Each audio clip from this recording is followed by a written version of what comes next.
sebelum wujudnya satu MDB, Malaysia pernah digegarkan dengan satu skandal kewangan berskala global, berbilion ringgit duit rakyat lebur, dan yang paling seram, ia melibatkan kes pembunuhan seorang rakyat Malaysia di luar negara. Ini adalah sejarah hitam skandal BMF tahun 1980-an yang ramai orang muda tak tahu. Kita throwback ke awal 80-an. Bank Bumiputra adalah bank kebanggaan negara masa tu. Nak luaskan empayar, anak syarikat mereka Bumiputra Malaysia Finance, BMF, buka cawangan di Hong Kong. Objektif asal nak buat untung besar dalam sektor hartanah di sana. BMF mula bagi pinjaman gila-gila punya besar dekat satu syarikat ni, nama dia Carrion Group, yang dipimpin oleh seorang businessman licik, George Tan. Tapi syarikat Carrion ni rupanya indah kabar dari rupa, banyak manipulasi dan wayang.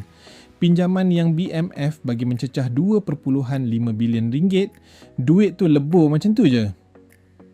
Bila hutang mula tak berbayar, Bank Bumiputra hantar seorang juru audit yang sangat berintegriti bernama Jalil Ibrahim ke Hong Kong untuk siasat dan hentikan pengaliran wang.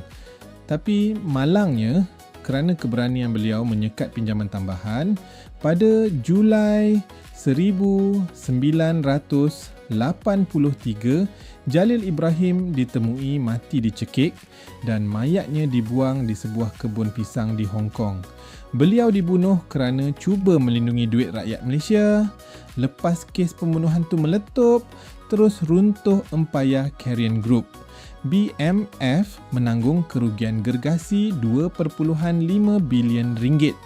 Korang tahu siapa yang terpaksa jadi hero untuk selamatkan Bank Bumiputra? Petronas. Berbilion duit hasil minyak negara terpaksa dipam masuk semata-mata untuk tutup lubang hutang dan bail out bank ni.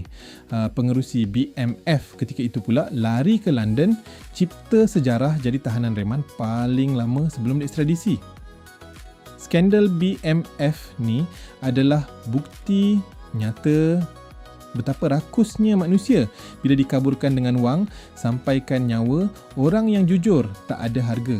Follow Findoc untuk siri pendedahan yang seterusnya dan dapatkan buku Jangan Bayar Lebih untuk mengetahui rahsia-rahsia penjimatan cukai.